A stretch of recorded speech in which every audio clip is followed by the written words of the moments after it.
So Pokemon Sword and Shield dropped. I'm playing this game at a friend's house because I wanted to try it before buying it.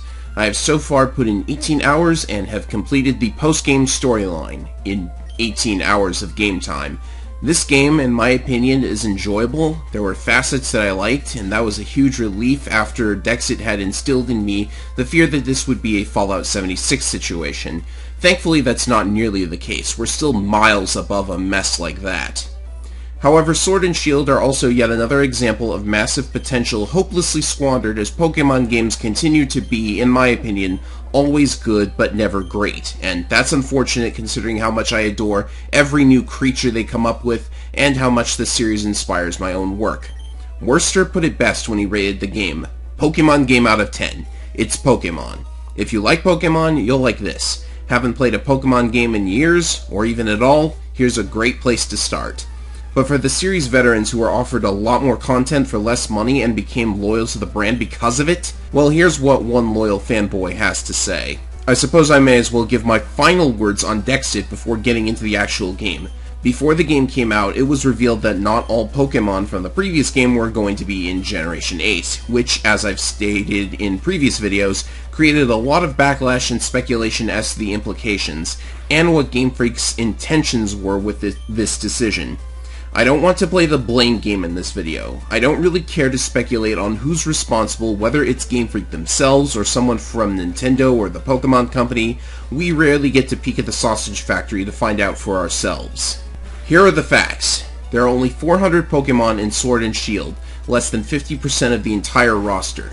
This was not announced officially in Japan, only internationally. Game Freak claimed that this had to happen because they were doing over the models for the Pokemon from scratch and animating them, yet they always outsource 3D modeling to Creatures Inc., and what's more, the model quality hasn't really improved a whole lot. It's passable, but you still have stuff like the double kick animation and moonwalking legendaries. So we have lies, followed by amateur modders adding Pokemon back in not 3 days after the official release. In addition, data miners have noticed that the game's files have separate copies of models for every form of every Pokemon, including shinies, which are mere texture swaps. Alcremie has 63 different forms, there's a model for every one of them, and another one for every shiny of Alcremie. In my eyes, somebody, somewhere, goofed. Maybe multiple people goofed. If they had been more open and honest about this, it wouldn't have gone down nearly as bad as it did. Oh, and if you're thinking this was done for balance reasons, a good chunk of moves have been cut as well, mostly Z moves, but also competitive mainstays such as Pursuit, Return, and Hidden Power. Yeah, cutting Dragon Rage, Karate Chop, and Twin Needle is going to save the poor, helpless meta, whatever you say. Right, so it should be said this game is perfectly enjoyable in spite of the Dexit thing, and it's really true. As long as you can get past a horrendous amount of cutscenes. Like with Generation 7, it feels like there's another one every couple of steps, and the game's most prominent characters are annoying and awful. Hop has been cited as the worst rival in Pokemon history. How did this happen? How indeed. Like how, Hop chooses the starter that's weak to yours. And he's the younger brother of the undefeated reigning champ, who never stops reminding you he is undefeated, whose ace Pokemon is Charizard. Charizard, who got a new form in this game because for some reason he's so popular, despite being useless without a Mega form. And he's the only starter from a previous generation that gets into Galar. Fantastic. That's not to say that the characters, setting, and narrative of Generation 8 aren't without their potential. I really like the ideas behind Bede, Marnie, Team Yell, and Chairman Rose, all of whom have motives and distinct personalities without being outright evil, and evil teams are getting more tiresome to me the further the series goes on. Galar as a region has some lore bits that I like, and the towns you go to at least look fantastic when you get there. Thing is, the problem with all this potential is that it stays just what it is. Potential. The entire story part of the game takes place at the very end of the game, after you have all the badges. You get one chance encounter with a box legendary at the start, and then nothing until the finale. As there's very, very little in the way of dungeons or open fields to run around in between gyms, this game flies by in a short amount of time if you aren't spending time capturing or doing raids a lot. Character development is sparse, and you actually don't even capture the box legendary until the post-credits quest, which is itself not really a huge extra. The antagonists are instantly friends with you after they're beaten, and the endgame is basically yet another BP farming battle facility that you don't even need to build an actual team for. So the story's not exactly there, but what about gameplay? Well, that brings me to the new gimmick of Generation 8. Mega Evolutions and Z-Moves are out, and instead we have Dynamax, which people are not so hype about for understandable reasons, but I personally absolutely love the idea behind this mechanic, if only for the spectacle it creates when you have absolute giants fighting in a massive football stadium while the crowd roars in tune with the music. When I Dynamaxed my Cinderace for one of these, it evoked a feeling of excitement I haven't felt from a video game in a long time. Don't take that statement too seriously. And that's just the gym battles. You can take on Dynamaxed Pokemon in raid battles with up to 3 other players in the new Wild Area, which is a massive open area with a rotatable camera and tons of items to find. The Wild Area is probably the best part of the game. This is everything people have wanted out of Pokemon. Big, sprawling open fields with Pokemon to catch, and the raid battles give you items and such like in an RPG based around item farming. It's a big breakthrough for Pokemon, which begs the question, why isn't the entire game like this? There is one wild area and it connects a handful of routes. None of the routes are this big, there are no caves or forests this big, and people have also pointed out that the wild area is basically one giant route at the end of the day. That's also a valid statement. Makes you wonder if they could have done more with it, like maybe hunting down a Pokemon that moves throughout the area or something like that. What if all the routes were like this? What if there was more to it besides being just another area of the game? There's a lot of what-ifs with this game, to be totally honest. Of course, I would be remiss not to mention the issues people have with Dynamax, which I find understandable. For one, it seems to be little more than a discount Mega Evolution combined with up to 4 Z-moves, and if previous mechanics are missing in favor of a new gimmick, who's to say that Dynamax will stick around for another generation if it's only a Galar gimmick? And then there's Gigantamax, which I don't understand at all. G-Max is a new form some Pokemon can take on when they D-Max, but only certain Pokemon you catch can do it. You have to catch them in a raid battle. In other words, the Alcremie you spent the entire game grinding can never turn into the giant cake unless you caught it in a raid battle. That's just dumb. Why isn't this controlled by a hold item like Megas were? Even more hilarious is that they actually banned Gigantamax from ranked battles for how hard it is to get the ability to do it, which means getting it is completely pointless anyways. Then there's the game balance aspect of it all. In single player, they only let you D-max in boss battles, where the opponent always gets one too, so that's okay, but what about competitive battles?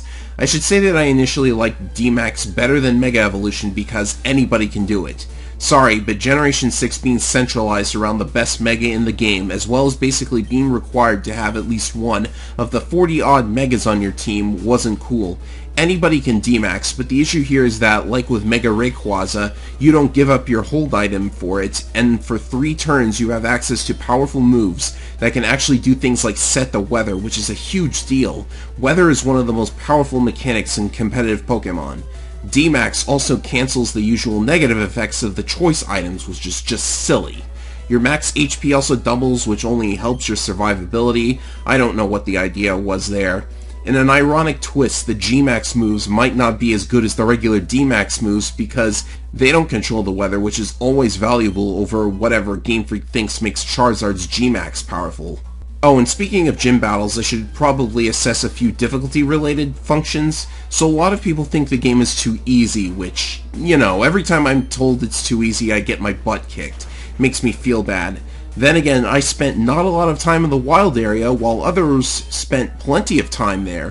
Why didn't I stick around? I figured I would need to collect the badges before they let me do anything interesting there, because for the first time, you are restricted from ever capturing something that's too strong for your current number of badges. This is beyond dumb. I get that they didn't want you steamrolling the early game, but you can grind plenty by finding a high-level ghost and getting it to curse itself to death. Or if you have Sobble, you can KO the high-level Onix. So yeah, that restriction didn't do anything besides risk players running into a shiny that's too high level to capture. And yes, that has happened before. Another strange idea is that they do not offer a toggle for the EXP share. It's always on now, which didn't honestly bother me as much as most others because without wild area grinding, the level curve is actually pretty decent. But going from a toggle to no toggle is definitely an example of the developer wanting to decide how you play, not letting you decide for yourself, which is a huge issue in modern gaming, but I digress. They may have wanted to stop the issue where players train one Pokemon exclusively and solo the game with it, though based on the speedruns I'm seeing, that hasn't exactly worked out the way they wanted it to. In my case, the EXP share being on all the time both prevented that and reduced the amount of grinding I had to do, but I do agree that taking the option away was a bad move, especially since the cooking minigame they added, because we all know Pokemon needed a cooking minigame, also gives EXP. Not to mention the massive amounts of EXP candies you can earn through raid battles. They give out a lot of EXP for these. Two more items of interest in the gameplay department. One, the gym puzzles are stupid and should not be there. A 4th grader could figure them out, and they're a waste of time that have nothing to do with battle for the most part. Two, we have the usual round of quality of life changes that make the game ironically a tad more boring. HMO2 is gone, now you can quick travel literally anytime. HMO3 is gone because your bike can eventually traverse water. There are no cut trees, no strength boulders, no Pokemon you can ride like in Generation 7, no dark caves or foggy places, and your escape rope has unlimited uses in spite of the fact that there are no dungeons at all to use it in. The tower you climb at the end of the game is nothing but a giant elevator with 3 enemies in it, and nothing comes of this event story-wise, so it's pointless anyways. What happened to the caves with new Pokemon to encounter and puzzles to solve? Maybe with a legendary at the end. Oh, and the wild Pokemon are now map encounters, which is certainly a positive change, and the music is also consistently fantastic. What I think all this boils down to is that Pokemon games these days have been putting forward interesting concepts, both in their stories and in their gameplay mechanics, but never actually develop them into something truly great. Instead, we get a gimmick of some kind, and with this latest offering, we have even less for a higher price. People have speculated as to the reasons for all of this. For one thing, Game Freak had other projects going during the development of Generation 8, and they seem to be rushing out a new Pokemon release every year. This isn't good. We would much prefer every game in the series to be as good as it can be with reasonable time and resources devoted to it, and I understand Game Freak wants to do things that aren't Pokemon from time to time, and more power to them to do that. If they need a break from making Pokemon games, hand the keys off to someone else on occasion, like they've done plenty of times in the past, giving us good games in the process. When quality and content are slipping more and more with every release, when there's a scramble to come up with some kind of new gimmick that's going to get dropped next gen, when you are pushing for another release every year, it's probably time to put the brakes on and plan ahead to allow Generation 9 to get all the time and effort it needs to really knock our socks off. Of course, it could also be possible that the higher-ups at the Pokemon Company probably aren't going to mandate any modifications to their license to print money. I get it, okay? I get that delaying Generation 8 means delaying related merchandise and the anime. You know what that means to me? That means that they knew they could rush Gen 8 and not devote any extra resources or time and still rake in the cash. Why should it be up to the anime to fill in the rest of the lore? Why am I more excited for fan projects than the main series these days? Why are there fans who want the main series to continue to be this way just to spite the critics? The answer to that is out there somewhere, but heck if I know where to find it.